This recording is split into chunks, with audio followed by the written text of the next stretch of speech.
They say the road never ends. Out here, crisscrossing the vast, empty stretches of the American Midwest, that saying felt less like a folksy proverb and more like a goddamn existential threat. Another long haul, another nondescript town blurring past the reinforced windows of the transport. That's my life these days. Foundation logistics. Not exactly the glamorous side of the SCP business, but it pays the bills and keeps me moving, which is all I really need. Most of the time I drive and keep my thoughts to myself. This time, the cargo was a little different. Usually it's some inanimate object, weird junk the eggheads in research can't explain, but need moved from point A to point B without drawing attention. They gave it a number, slapped a "handle with care" sticker on it, like that does anything, and shipped it off with guys like me. We're the garbage men of the anomalous, I suppose. You learn not to ask too many questions in this line of work. Compartmentalization, they call it. Keeps us grunts sane, or so the theory goes. But this time, instead of a crate or a container, we were hauling a person. Or rather, an SCP that looked like a person. An old man. All alone.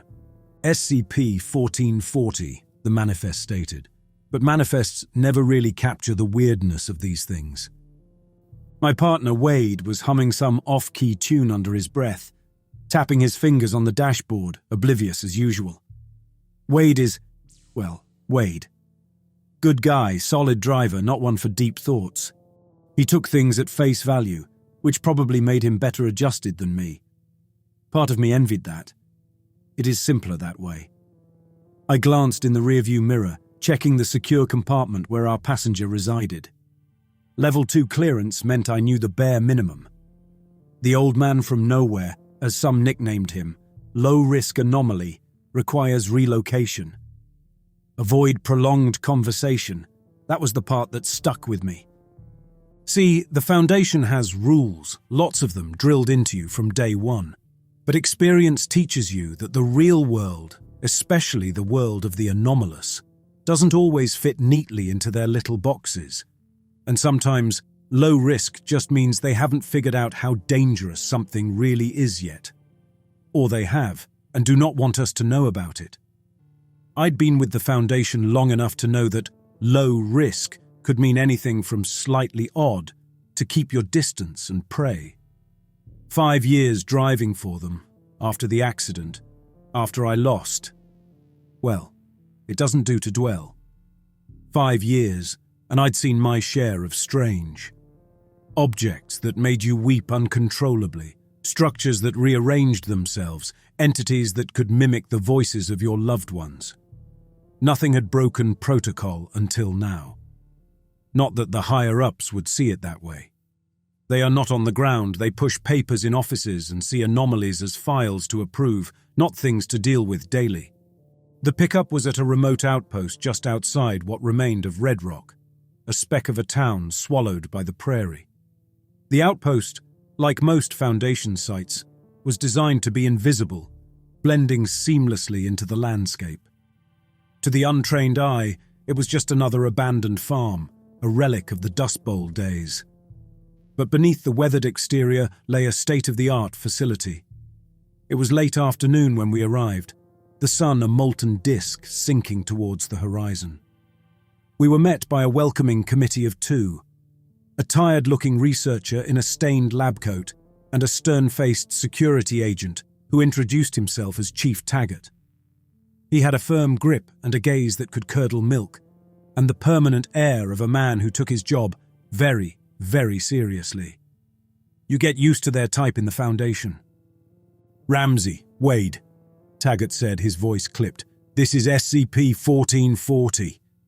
He gestured towards the old man standing beside him, and for the first time, I got a good look at our cargo. He was a picture of frailty, all skin and bones with wispy white hair and eyes that held the weight of centuries. He was dressed in simple, worn clothes that hung loosely on his frame, and he carried a sack made of some rough, unfamiliar material. In the sack, I could see the outlines of a deck of playing cards and a small plain glass cup. Nothing about him screamed dangerous anomaly. He looked like any other old man you might pass on the street, lost in his own thoughts.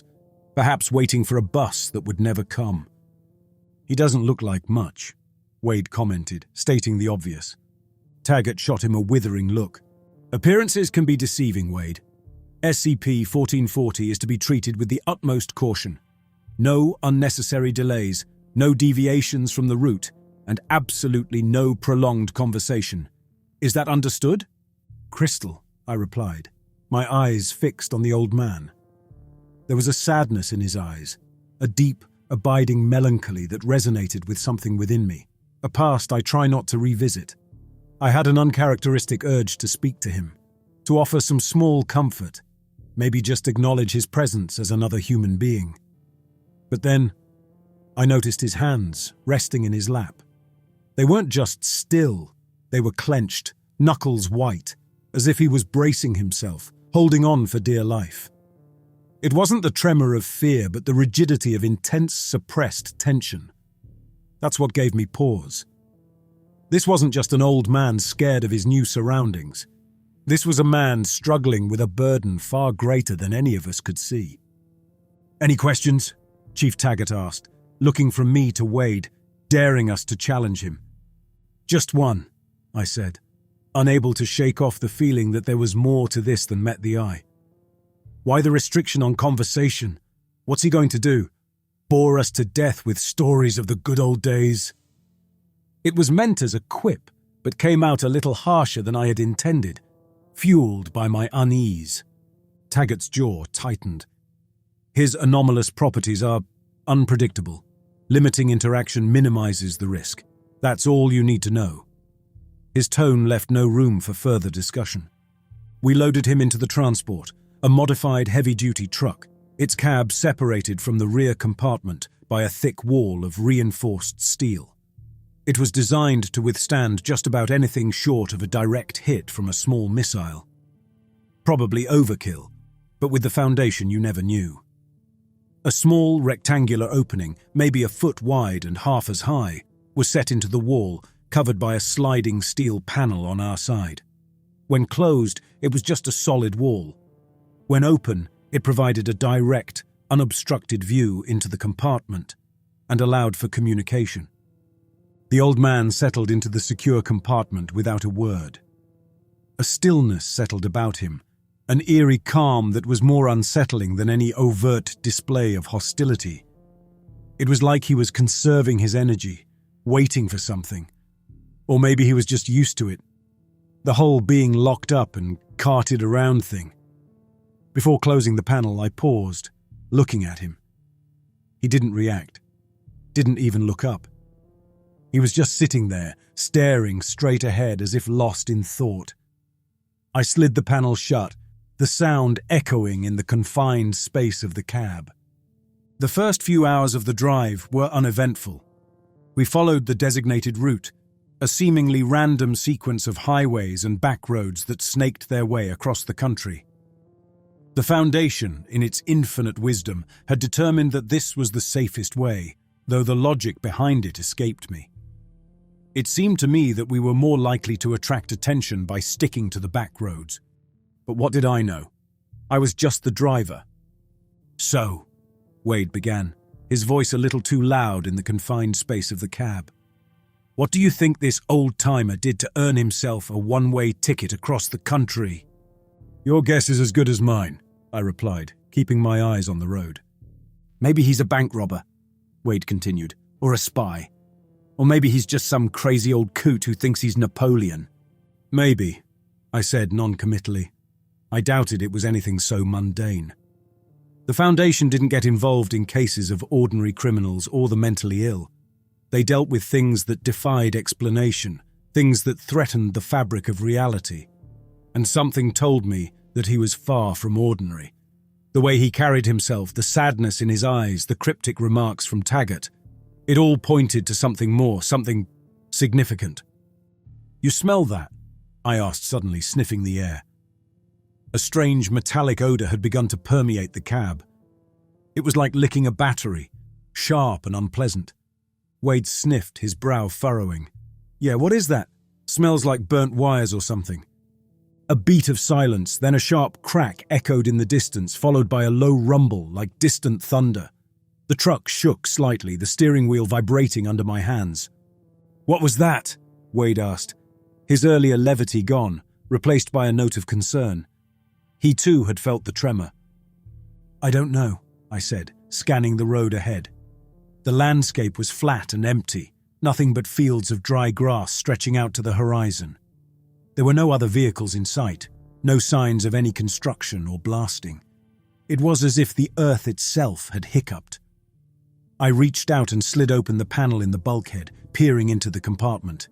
The metallic smell was much stronger back there, almost overpowering. It was definitely coming from the old man. He hadn't moved, his form still and unreacting. But I could sense a change in him, a shift in his posture. He was leaning forward, ever so slightly, as if listening to something beyond our range of hearing, or maybe something inside him.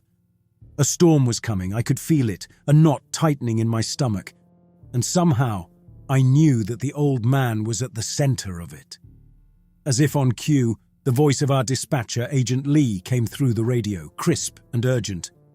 "Transport, this is dispatch. Be advised, we have reports of a structural failure on Highway 40, approximately 5 miles ahead of your current position. A bridge has collapsed. Rerouting you now." My grip on the steering wheel tightened. This was no coincidence.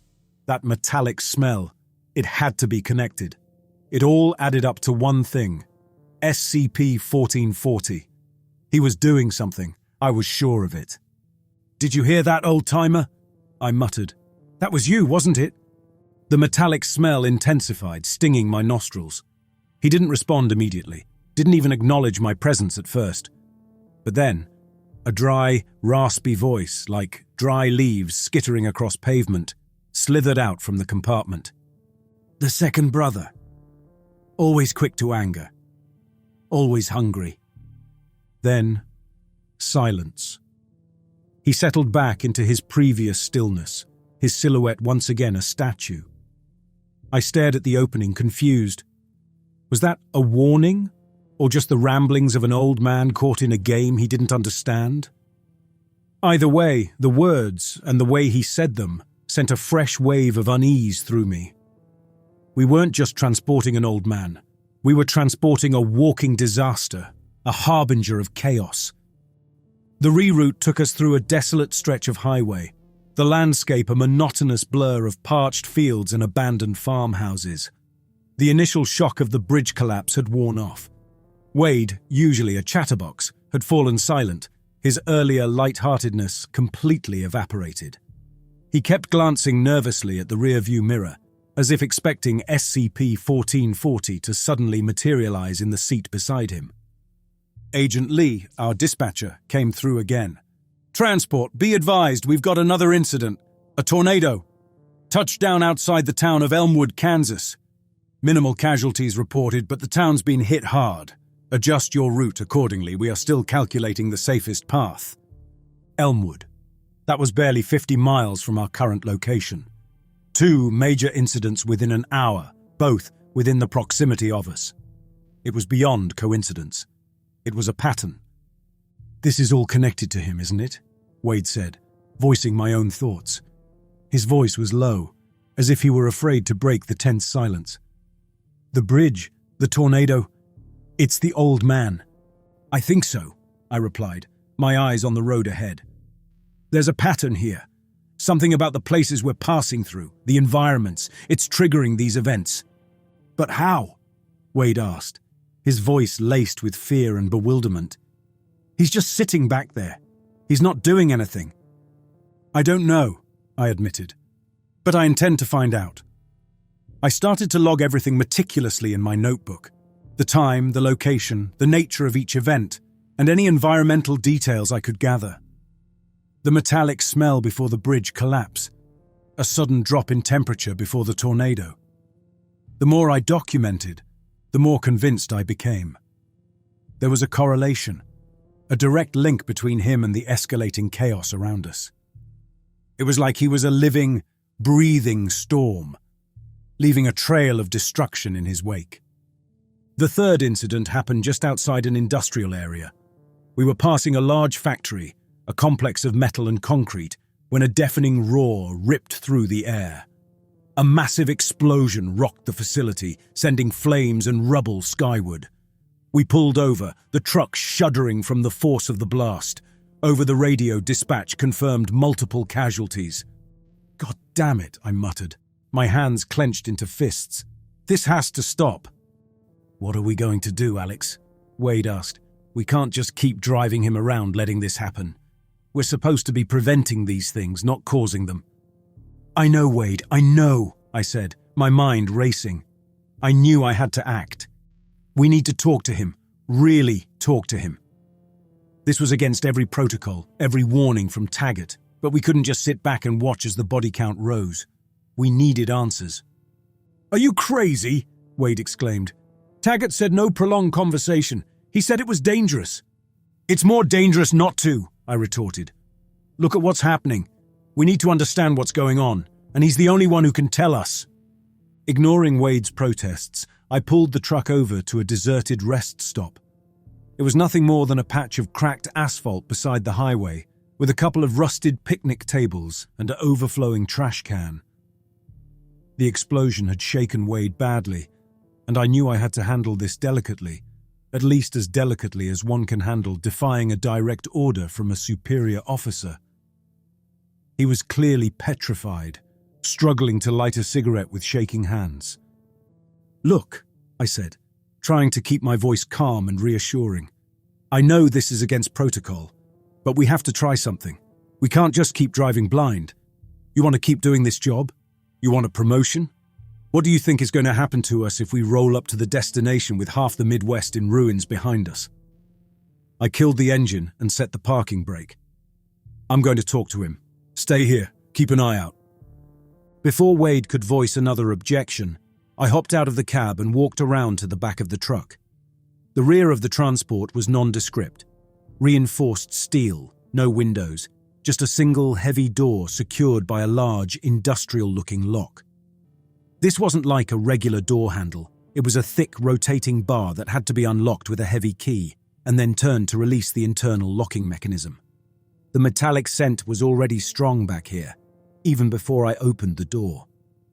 Taking a deep breath, I inserted the key, turned it in the lock, and then pulled the heavy mechanism. The door creaked open, revealing a small, confined space, not the main compartment, but more like an airlock. The metallic smell was overpowering in here, stinging my nostrils. Another door, similar to the first, was set into the wall opposite me, that led to the main compartment where the old man sat. I pulled the lever on this second door, which opened inward. Stepping across the threshold, I entered the main compartment. The old man was sitting exactly as we'd left him, still and silent. But there was a change in him, a subtle difference I couldn't quite articulate.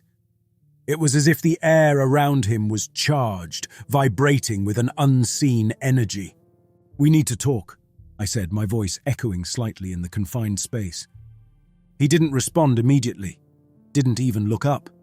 He just sat there, staring straight ahead, his eyes on some distant point beyond the confines of the truck. "I know you can hear me," I continued. "I know you're aware of what's happening. The bridge, the tornado, the factory. You're causing it, aren't you?" Finally, he stirred. He slowly raised his head, his ancient eyes meeting mine. They were filled with a profound sadness, a weariness that seemed to stretch back through the ages. "It's not what I want," he rasped, his voice like dry leaves skittering across pavement. "It's the game.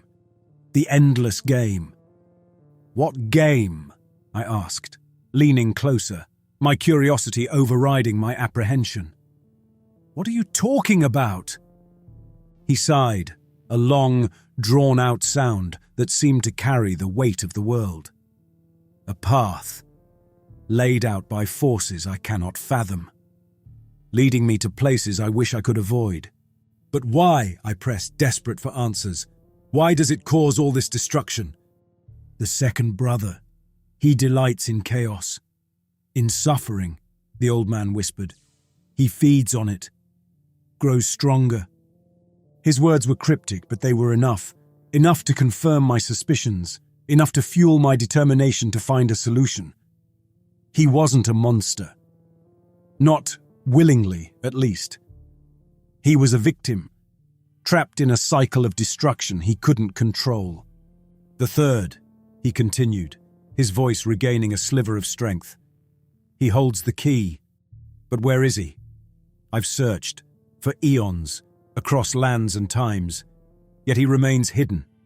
Perhaps that's the cruelest game of all. This third brother, was he the solution? A way to break the cycle?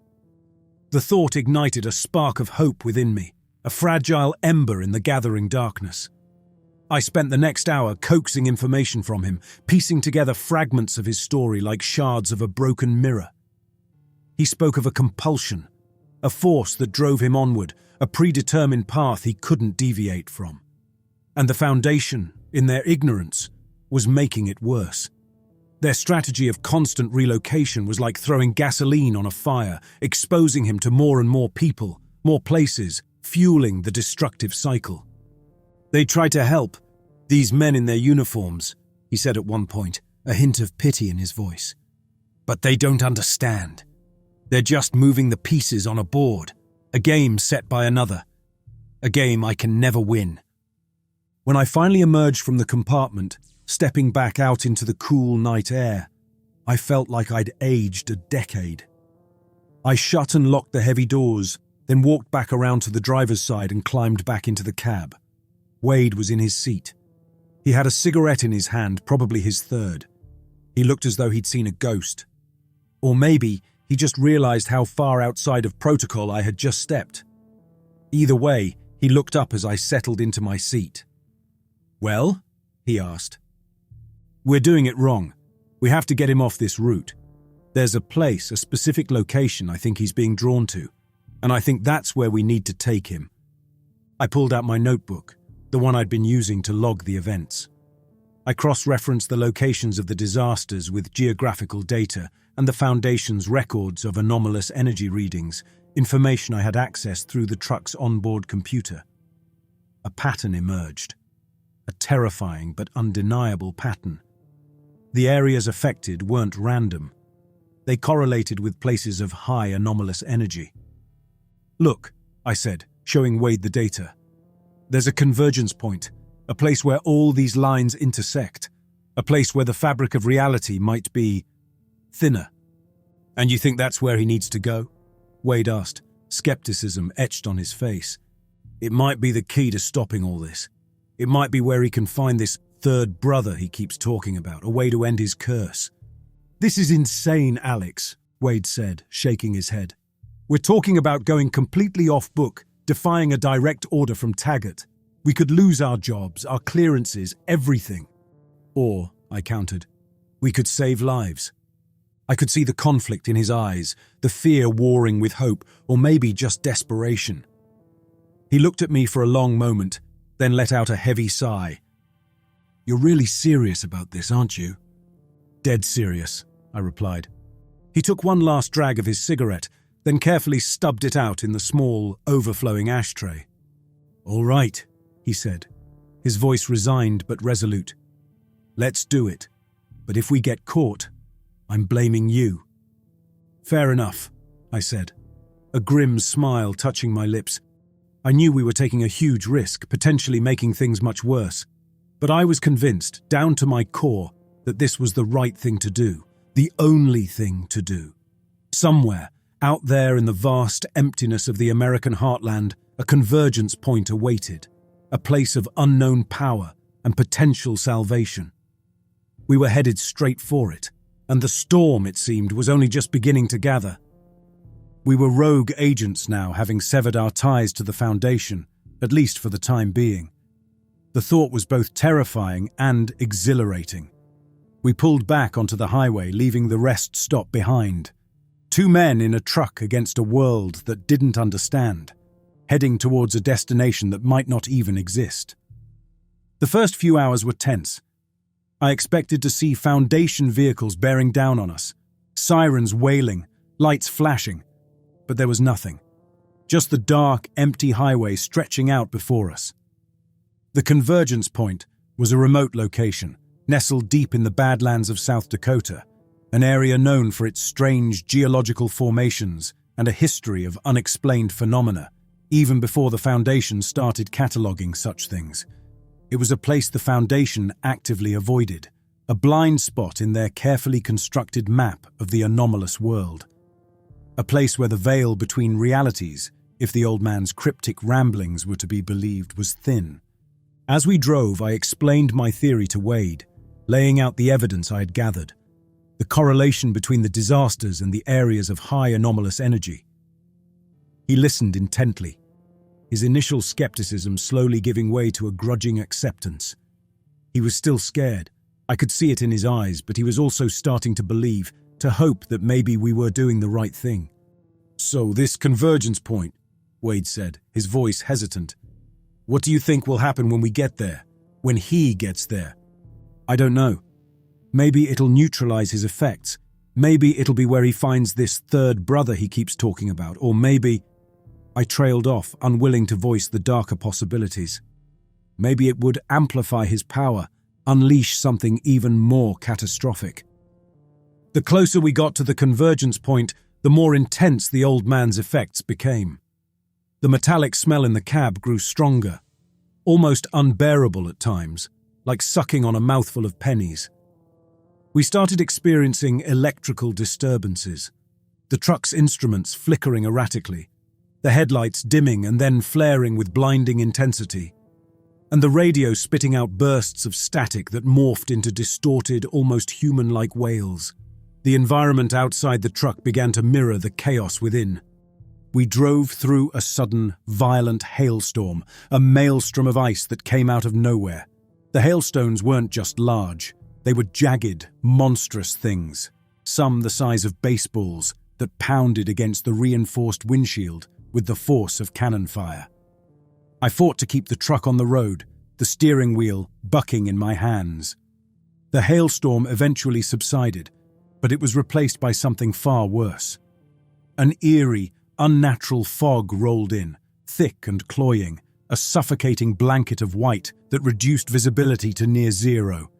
It felt not just like fog, but like some form of sentient miasma, pressing against the truck, seeping into every crack and crevice. The truck's headlights were useless, swallowed by the opaque whiteness. We had to slow to a crawl, the fog so thick it felt like we were driving through cotton wool. And the sounds began in the fog, insidious and unsettling. They crawled into the cab, slithering around my mind, prodding at my deepest fears. I heard my name, whispered by someone who knew me intimately, yet whose tone was foreign, devoid of any warmth. I heard the chilling echo of a young girl's laughter, which warped and twisted into a blood-curdling scream. It was a chorus of the damned, designed to break us, to drive us mad. We pressed on, a heavy silence hanging between us, punctuated only by the increasingly strange occurrences and the incessant whispers. The landscape around us grew increasingly bizarre as we approached the convergence point. The terrain became rugged, the road winding through canyons and across desolate plateaus. The sky took on an unnatural quality, shifting through hues of green and purple that had no right existing in nature. It felt as though we had crossed some invisible boundary, leaving the normal world behind and entering a realm of pure, unadulterated chaos. The GPS had long since gone haywire, the compass spun wildly, and the radio was nothing but a blizzard of static. I noticed that the old man's effects, which had been intensifying steadily, seemed to reach a new plateau. The metallic smell in the air, though still strong, no longer increased with every mile. Instead, a new sensation began to creep in, a feeling of instability, as if the ground beneath the truck was uncertain, shifting like sand. Then I noticed a faint light on the horizon, visible even through the dissipating fog, a play of colors that didn't belong to any natural phenomenon I'd ever encountered. As we drove further, the light resolved itself into a shifting, multicolored aurora that danced across the sky. It wasn't confined to the upper atmosphere, but seemed to descend, touching the earth. The landscape ahead began to reflect this strange light. The rocks and sparse vegetation took on an oily sheen, their edges blurring, as if the boundaries between objects were dissolving. The air, while no longer full of whispers, felt thick, charged, almost resistant to our passage. It was no longer just the engine that was vibrating. Everything was. It was as though reality itself was vibrating out of sync. We rounded a bend, and the source of the light and the strange energy became fully visible. It wasn't a distinct object, but a zone, an area where the landscape simply broke down. Colors bled into each other, the ground undulated, and the air rippled. At the heart of this zone, the colors swirled, a vortex of energy that drew the eye and repelled the mind. It was a place where the physical world seemed to be unraveling, revealing something else beneath. It became clear that this was the place SCP-1440 was being drawn to all along. "This is it," I said. "This is where we need to take him." I drove the truck as close as I dared, stopping a few hundred yards from the edge of the vortex. The energy radiating from it was almost tangible.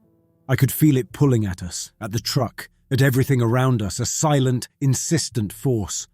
"What now?" Wade asked. "Now," I said. "We see if I was right." I killed the engine and set the parking brake. I turned to Wade and gave him a solemn nod. He returned it, a silent acknowledgement of the gravity of the situation. We both knew that this was it, the moment of truth. Steeling myself, I stepped out of the cab. The air outside was thick with the strange energy, making it difficult to breathe. I could feel it pressing against me, trying to push me back. But I moved forward, towards the rear of the truck. Unlocking the heavy door, I pulled it open, then repeated the action on the inner door. Stepping into the small antechamber, then into the main compartment, I saw the old man. He was standing now, facing the vortex, his frail body bathed in the multicolored light. He looked different, transformed. The sadness, the weariness, was still there, but it was overlaid with something expectant. "It's time," I said. He turned to me, his ancient eyes filled with hope and resignation. He nodded slowly, then held out his hand. In it was the small, plain glass cup he always carried. I took it from him, my fingers brushing against his. His skin was cold like dry ice, but his grip was surprisingly strong. It wasn't a farewell gesture, but something more. Like he was entrusting me with something precious, something vital. Then he spoke, his voice a low rasp. "The board is reset, but the third brother, he watches. But who does he watch for?" He turned and walked towards the vortex. He moved with a newfound purpose, a sense of determination that I hadn't seen in him before. It was as if the convergence point was calling to him, pulling him towards his destiny, whatever that might be. Wade and I watched from the doorway of the truck as he walked into the swirling vortex of energy. The light intensified, becoming blindingly bright. I had to shield my eyes, and when I looked again, he was gone. The vortex remained, flashing with energy, but SCP-1440, the old man from nowhere, was gone. The possibilities churned in my mind. Perhaps the convergence point had neutralized him, dispersed his anomalous energy, finally lifting his curse. Maybe he had found his third brother, whatever that meant, and achieved some form of peace, a transcendence I couldn't even fathom. Or perhaps, a darker thought nagged, we had made a terrible mistake. Maybe we had unleashed something far worse upon the world, something the Foundation, in their flawed wisdom, had been trying to contain all along. I looked at the glass cup in my hand, turning it over and over, its simple form offering no answers, no clue as to what had just transpired, only a hollow, unsettling emptiness that mirrored the void in my own understanding. The consequences were swift and brutal. Within hours, Foundation helicopters swarmed the area. We were apprehended, not as colleagues, but as rogue agents, treated with the same harsh, clinical detachment they usually reserved for the anomalies themselves. I caught a final glimpse of Chief Taggart, his expression gone cold, his eyes burning with an anger that seemed to promise retribution. I was separated from Wade almost immediately, My interrogation was conducted under the harsh glare of a single bare bulb in a windowless room. They wanted to know everything: my motivations, my methods, every detail of my conversations with SCP-1440. They were particularly interested in the convergence point, probing for any information that could help them understand and potentially contain whatever it was we had unleashed, or whatever it was that he had become. My logbook, detailing the escalating events and my theory, was confiscated. I later learned it became the subject of intense scrutiny, its contents dissected and analyzed by a team of researchers I would never meet. The glass cup, the old man's final gift, or perhaps a final piece of the puzzle, was taken from me, catalogued and placed in a secure vault, its significance unknown, perhaps even to them. During the following weeks, I was subjected to a battery of psychological evaluations, memory probes, and even experimental procedures designed to assess my mental state and rule out any lingering influence from the convergence point or SCP-1440. The Foundation, it seemed, was leaving no stone unturned in their attempt to understand the ramifications of my actions and to ensure I hadn't been fundamentally altered by the encounter. I had become a key player in a major containment breach, a witness to an event they barely understood, and my knowledge was both valuable and potentially dangerous. I was given a choice of sorts: indefinite detention while they studied the convergence point and tried to determine what had happened to SCP-1440, or a chance to assist the Foundation in their ongoing research. Assisting meant full cooperation, sharing every detail, every observation, every theory I had about the old man, the convergence point, and his cryptic words. It wasn't a choice, not really. It was a way for them to extract everything I knew while keeping me under their control. Wade, I learned, had been dealt with separately. Some whispered he had been reassigned to a remote observation post, forever monitoring some desolate stretch of land for any sign of anomalous activity, a sort of internal exile. Others claimed he had simply vanished, another victim of the Foundation's ruthless efficiency, a loose end neatly tied up. I never saw him again, which, in the end, might have been a mercy. My new reality was a windowless laboratory, deep within a Foundation facility, its location unknown to me. I was no longer a driver, but a resource, a living database of information on SCP-1440 and the convergence event. My days were spent analyzing data, charting fluctuations in anomalous energy readings from the convergence point, and trying to decipher the cryptic pronouncements of the old man, forever trapped in the fragmented recordings I had managed to gather, the only legacy of his existence besides the enduring mystery he left behind. The convergence point remained a mystery, a source of both fascination and dread for the Foundation. They called it the 1440 anomaly, a designation that felt like a brand, a permanent mark of my transgression, and a constant reminder of the unpredictable nature of the forces we dealt with. Sometimes, late at night, I would stare at the monitors, at the swirling vortex of colors, and wonder about the old man. Had he found peace? Or had he become something else? And what of the third brother, the one he said was watching? Was he a benevolent entity, a malevolent force, or something else entirely? The cup, now a classified object under constant surveillance, represented the unknown consequences that ripple outwards from even the most well-intentioned actions. My fate, like the convergence point itself, remained unresolved, a loose thread in the vast, intricate web of the Foundation's secret world.